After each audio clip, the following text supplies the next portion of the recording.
ជំរាបសួរបងប្អូនទាំងអស់គ្នាយ៉ាងហ្នឹងហើយខ្ញុំមកអាន boxing ខ្ញុំបានអញ្ចឹងណាបងប្អូនទាំងអស់គ្នាខ្ញុំទុកទៅទិញហើយឥឡូវវាមកដល់ហើយអញ្ចឹងណាឥឡូវយើងមកអាន boxing ទាំងអស់គ្នាតែបងប្អូនទាំងអស់គ្នាអាយ៉ាឥឡូវយើងបានខ្ញុំដំបងគេឃើញកថតនេះពីឥឡូវយើងឃើញហ្នឹងទុកវាមកកន្លែងសិនអញ្ចឹងណាបងប្អូនទាំងអស់គ្នាមួយទៀត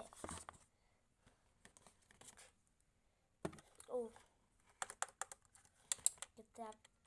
តុក្កតាវាតនេះធំ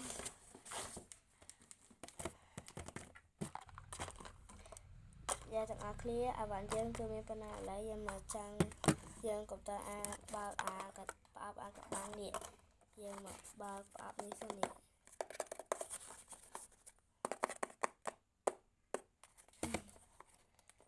សាក់បើកទាំងអស់គ្នាយ៉ាយាយនេះ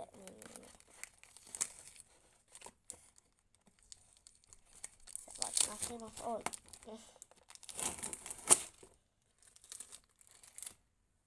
អ្នកគ្នាឥឡូវបងយើងមានប៉ុណ្ណឹងទេយើងច្រើនគូសាច់អញ្ចឹងណាឥឡូវមុននឹងនេះខ្ញុំចង់បើកទូចាប់តុក្កតានេះមុនគេ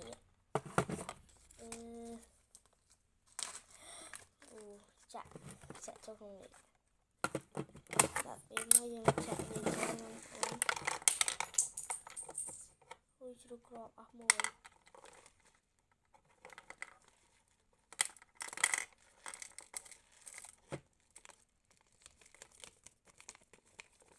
តែប៉ុណ្ណឹងសាក់តាមប៉ុណ្ណឹងតាមគេអញ្ចឹងណាបងប្អូនទាំងអស់គ្នាបងប្អូនទាំងអស់គ្នា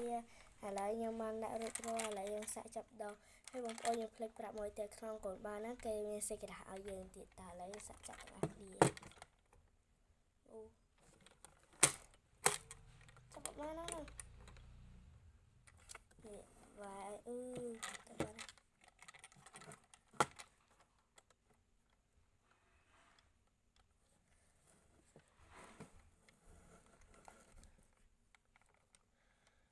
សាក់បាយបងប្អូនមើលចឹងអត់ចាប់បានទីមិនចឹងយ៉ាចាប់បានហើយមកយ៉ា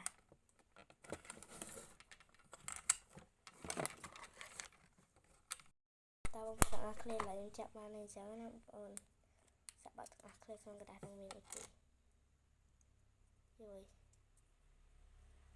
យកអត់ចាញ់ទីនោះ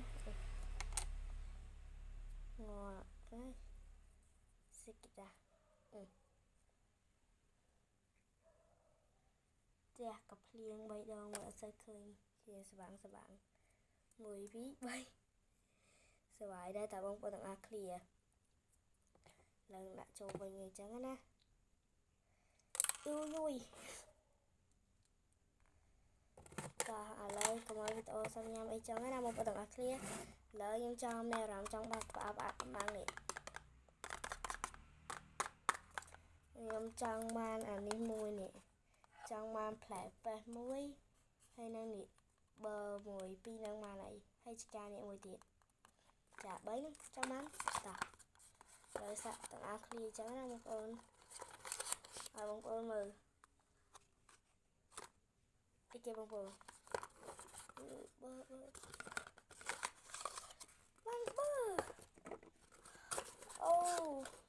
អត់ដឹងមែនតើបងប្អូននេះបើម៉ែនឹងលយតើបងប្អូនទាំងអស់គ្នាឥឡូវខ្ញុំមកសាកបើកគ្រាប់មីនីនេះហើយដាក់មួយទូទឹកកក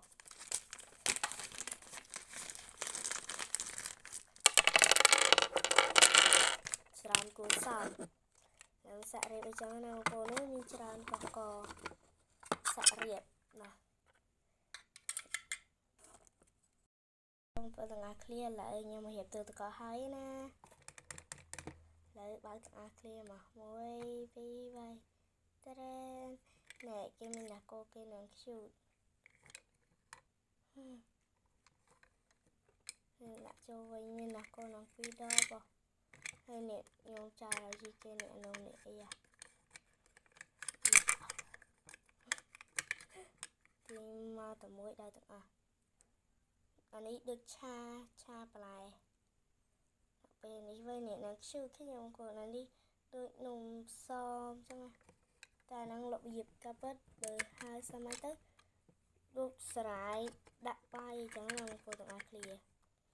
ចាហើយឥឡូវយើងមើលខាងក្រោមវិញម្ដងយ៉ាខាងក្រោមមានប៉ុណ្ណឹងទេបងប្អូនទាំងអស់គ្នាវា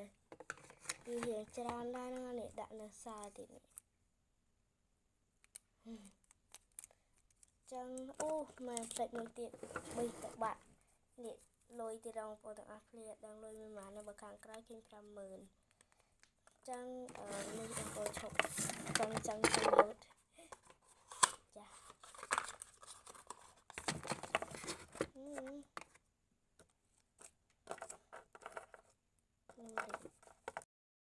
ចឹងបងប្អូនយើងមានតែប៉ុណ្្នឹងបងប្អូនទាំងអស់គ្នា